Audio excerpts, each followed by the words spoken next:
March 19th.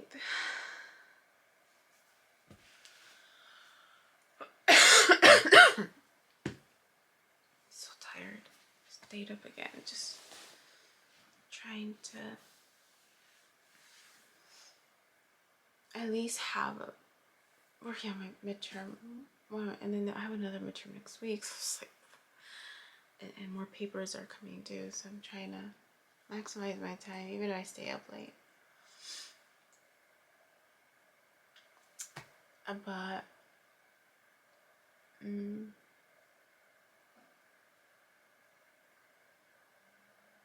poems keep coming out less, a little less now. And I think it's because I'm getting closer to the deadline where I'm like, I need to focus on the day, focus on this, so that I don't stress myself out. But I woke up twice. Gosh, it's so early. I think this is probably like the least amount of sleep I've had in a while. I only get like 4 or 5 hours without being able to go back to sleep to complete the hours, if that makes sense. So and then last night, because I stayed up late, I was snacking a little bit more, and I knew. I was just like, it's because I'm up. It's because I'm up. I tend to snack when I stay up late instead of going to sleep. But I was trying to work.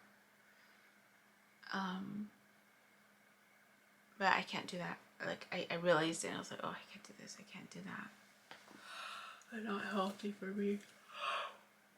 Oh, I should do that a lot more. It's been a while, but so I don't remember the first dream, but this dream right now. I remembered.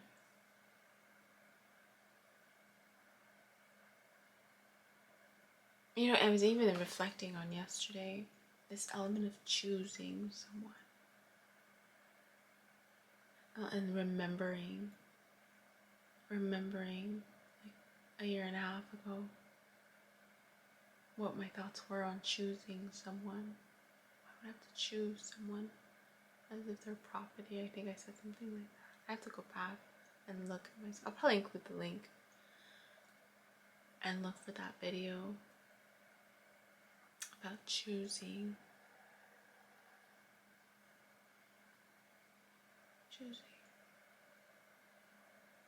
And now I'm thinking about it some more.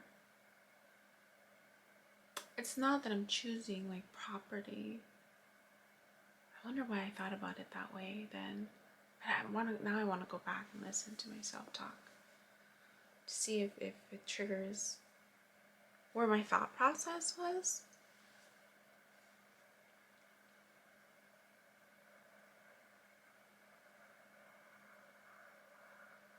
And maybe it's not choosing, it's seeing. It's just seeing. Yeah, I'm gonna say, oh, you. I'm just gonna see. I'm gonna wait and see who's willing to listen, who's willing to see, but most importantly, who's willing to change, right? I'm going to see. That's all. I'm not going to choose. I'm going to see. I'm going to see.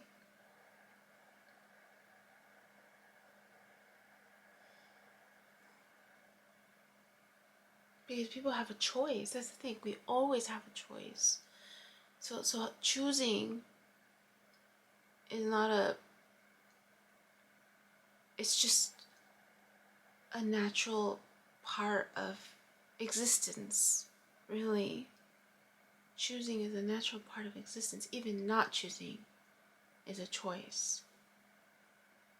It's our free will. It's our agency. Choice is our agency. It's our divine right to navigate and create the type of life we want to have, the type of world we want to live in. It's free will. And that's what makes life wonderful. That's what makes life interesting. That's what makes life challenging, is this element of free will. That's the paintbrush of life. Free will is the paintbrush of life. Oh, dang it. I'm gonna have to write another poem. Free will is the paintbrush of life. Because that's just what... I mean, it's gonna look different for each of us, right? If we each have our own canvas, our own place, the paintbrush dictates how the creation unfolds, how our expansion unfolds. When we're aware of it, when we're aware of it, when we're aware of it. Because otherwise we're operating with a paintbrush. You know what it is? It's like, I'm imagining a canvas. I have my paintbrush. But when I don't choose, other people are slapping their paintbrush, going this, doing this, without me. And so then it forces me to be like, whoa, okay. And then thinking I can't change it, right? Thinking I can't undo it. Thinking like it's tainted. It's tainted with other people's strokes. And the ripple effect if someone's next to me and, you know, they slap it on fast. And then it like, what is it? It ricochets, right? The color ricochets and it lands on my canvas. And I'm like, right? When you don't choose, that's what happens. That's what happens. Your canvas gets painted on, tainted on, whether it's accidental, whether it's purposeful. Someone just, you know, thinking about kids in our class. You know, there's always that one little kid's like on somebody else's canvas. That's what I'm thinking about. That's what happens when you don't choose. That's what happens when you don't use your free will, your agency, or your voice to set the boundaries. This is my canvas. Don't touch my canvas, right? Don't touch my canvas. And if someone painted on it, guess what? That's the beauty of white paint. Start fresh. You can use white paint and I mean, I did that all the time when I would paint walls. When we would paint the inside of our walls a different color. When we fix the house, the primer, that's primer paint. So that whatever new paint you put on, it'll stick, right? It won't go against the contrast of the color that's already on the wall. So choice, freedom of choice is actually also important.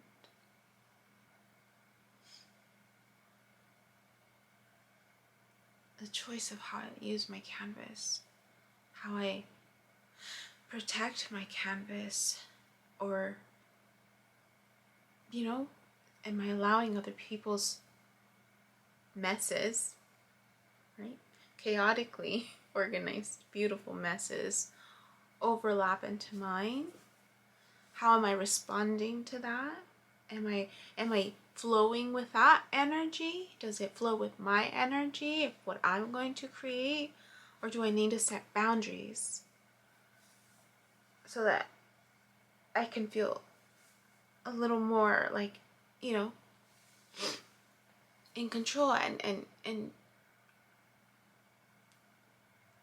then do I want to share, you know, I'm thinking of like the mosaics. Was it mosaic? Yeah, like my canvas will eventually, right, if I choose to,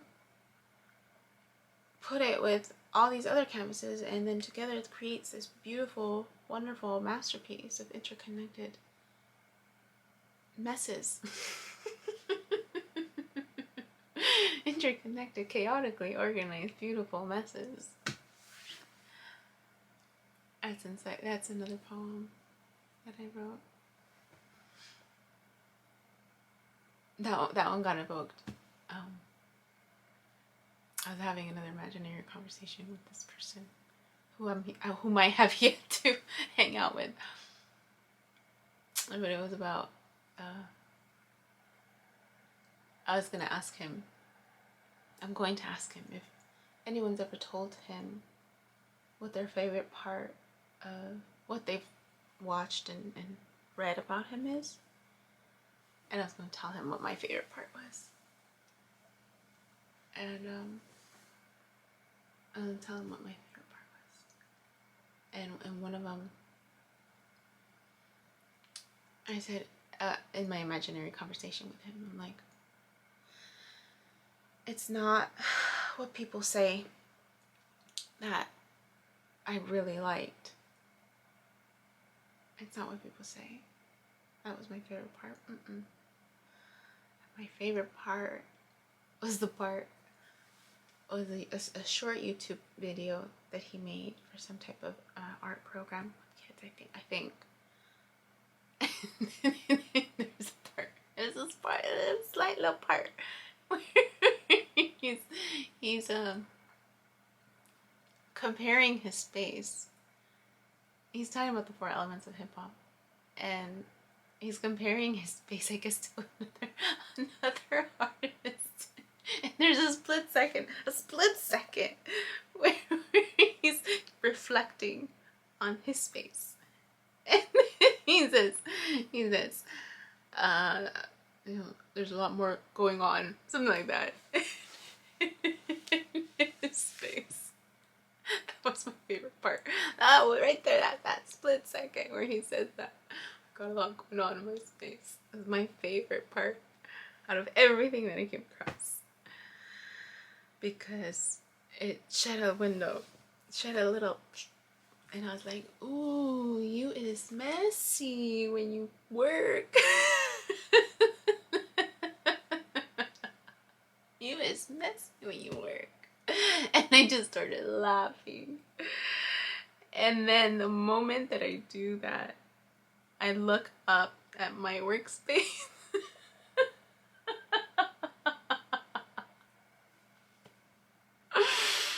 And I see my mess. I was just like, oh. It takes one to know one. It takes one to know one. It takes one to know one, is what I say. And I was like, oh. And then I thought,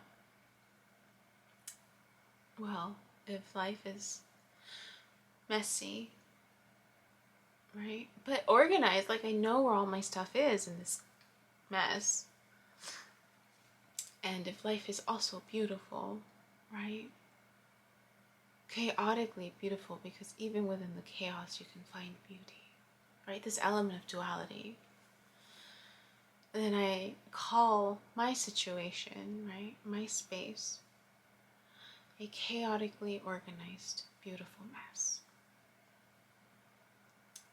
And so that's what life is, right? Because life is both. Chaotically organized, beautiful mess. And that's what I put in my poem.